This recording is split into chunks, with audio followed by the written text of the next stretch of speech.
Hi dears, അസ്സലാമു അലൈക്കും. ഞാനിന്ന് പിസ്ത ഫ്ലേവറിലുള്ള കിണ്ണത്തപ്പത്തിൻ്റെ ഒരു റെസിപ്പി ആയിട്ടാണ് വന്നിട്ടുള്ളത്. ഇപ്പോൾ ഇതിനായിട്ട് ഞാനിവിടെ 1.5 തേങ്ങയുടെ പാലെടുത്തിട്ടുണ്ട്. പിന്നെ നമ്മൾ 1.5 കപ്പ് മൈദാമാവുമാണ് ചേർത്തിട്ടുള്ളത്. ഇപ്പോൾ നമ്മൾ തേങ്ങാപ്പാൽ എടുത്തതിന് ശേഷം മൈദാമാവ് സാധാ രീതിയിൽ ഒരു സ്പൂൺ ഉപയോഗിച്ച് മിക്സ് ചെയ്ത് നമുക്ക് എടുത്താൽ മതിയാവും. തേങ്ങാപ്പാലൂടെ ഒഴിച്ച് കൊടുത്തതിന് ശേഷം എന്നിട്ട് ഇത് നമ്മളൊരു അരിപ്പയിലോട്ട് ഒഴിച്ച് അരിച്ചെടുക്കണം കേട്ടോ. അപ്പോൾ അരിച്ചെടുത്താൽ അതിൽ തട്ടുതരികളായിട്ട് മാവ് എന്തെങ്കിലും കട്ട പിടിച്ച് കിടപ്പുണ്ടെങ്കിൽ നമുക്ക് മാറ്റിയെടുക്കാൻ പറ്റും. എന്നിട്ട് നമ്മൾ പഞ്ചസാര ഇട്ട് നല്ലതുപോലെ ഇളക്കിയെടുക്കണം. പഞ്ചസാര 1.5 കപ്പ് തന്നെയാണ്. അപ്പോൾ പഞ്ചസാരയുടെ ഇതെല്ലാം തട്ടുതരികളെല്ലാം നല്ലപോലെ കലങ്ങണ രീതിക്ക് നമ്മൾ ഈ സ്പൂൺ വെച്ച് തന്നെ കലക്കിയെടുക്കണം. എന്നിട്ട് കുറച്ച് പഞ്ചസാരയിൽ നമ്മൾ ഏലക്ക കൂടെ ഇട്ടൊന്ന് അടിച്ചെടുക്കണം. ഇപ്പം ഞാൻ അതിലോട്ട് ഒഴിച്ചത് പിസ്ത ഫ്ലേവറിലുള്ള ടൈഗറിൻ്റെ തന്നെ ഫ്ലേവർ ഉള്ള ഇതാണ്. അപ്പോൾ അത് കളറും കൂടെ തന്നെ നമുക്ക് കിട്ടും. അപ്പോൾ കളറ് വേണമെന്നുള്ളവർ യൂസ് ചെയ്യാം, ഇല്ലെങ്കിൽ വേണ്ട. കുറച്ച് പക്ഷേ ഇത് വേറെ കുഴപ്പമൊന്നും ഉള്ളതല്ല. അപ്പോൾ നമ്മളിങ്ങനെ എനിക്ക് ഒരു ഓർഡർ ഉണ്ടായിരുന്നു, അപ്പോൾ അതനുസരിച്ച് ചെയ്യാനായിട്ട്. അപ്പോൾ അവർക്ക് പിസ്ത ഫ്ലേവർ തന്നെ വേണമെന്ന് പറഞ്ഞിരുന്നു. അപ്പോൾ നമ്മളത് കളറ് അതിൽ ആഡ് ചെയ്ത് കൊടുത്തിട്ട് ഒന്നുകൂടെ ഒന്ന് മിക്സ് ചെയ്യണുണ്ട്. അപ്പോൾ ഇതിൻ്റെ ഫുൾ ഡീറ്റെയിൽ ആയിട്ടുള്ള ഒരു വീഡിയോ ഞാൻ ഇതിന് മുന്നേ ചെയ്തിട്ടുണ്ട്. അതെൻ്റെ ചാനലിലുണ്ട്. കണ്ടിട്ടില്ലാത്തവരൊന്ന് കയറി സെർച്ച് ചെയ്ത് നോക്കുമ്പോൾ കിട്ടും. അപ്പോൾ അതിൽ നമ്മൾ ആദ്യം മിക്സിംഗ് ഒക്കെ കാണിക്കുന്നുണ്ട്.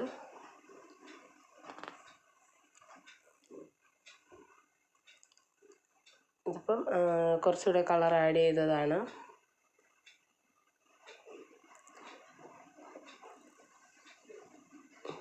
ഇതാകുമ്പോൾ നമുക്ക് പിസ്തയുടെയും ഏലക്കയുടെയും കൂടെ ഒരു ഫ്ലേവർ കിട്ടും. ഏലക്ക നമ്മൾ അല്ലാതെ തന്നെ ഇതിൽ ചേർത്തിട്ടുണ്ടല്ലോ. അപ്പോൾ ഇതിന് നമ്മൾ ആവിയിൽ വേവിച്ചെടുക്കുകയാണ് ചെയ്യുന്നത്. സാധാരണ നമ്മൾ കിണ്ണത്തപ്പമൊക്കെ ചെയ്യുന്ന ആ മെത്തേഡ് തന്നെയാണ്. അപ്പോൾ വീഡിയോസ് എല്ലാവരും കണ്ട് സപ്പോർട്ട് ചെയ്യണം. എല്ലാവരും ആദ്യം തന്നെ ലൈക്ക് ചെയ്യാനും ഷെയർ ചെയ്യാനും കമൻറ്റ് ചെയ്യാനൊന്നും മറന്നു പോകണ്ട. പിന്നെ നമ്മൾ ഇതിനായിട്ട് ഒരു ചരുവം വെച്ചിട്ട് അതിലൊരു നമ്മുടെ റിങ് ഇറക്കി വെച്ച് കുറച്ച് വെള്ളം, ഒരുപാട് അങ്ങ് വെക്കേണ്ട, കുറച്ച് വെള്ളം ഒഴിച്ച് വെച്ചിട്ട് നമ്മൾ കിണ്ണത്തപ്പം ഉണ്ടാക്കാൻ പോകുന്ന പാത്രത്തിൽ കുറച്ച് നെയ്യ് തടവി കൊടുക്കണം. നെയ്യ് ഒഴിച്ചൊന്ന് നമ്മൾ കൈ കൊണ്ട് തന്നെ ഒന്ന് മിക്സ് ചെയ്ത് കൊടുത്താൽ മതി.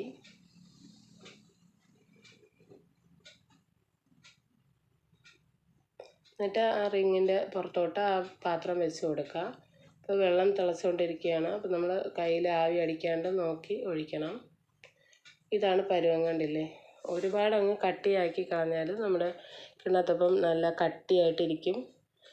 വലിയ എന്താണെന്ന് പറയുക, സോഫ്റ്റൊന്നും കാണത്തില്ല. വേവാത്തതുപോലെയും ഒട്ടുകയൊക്കെ ചെയ്യും നമ്മൾ കഴിക്കുമ്പോഴേ.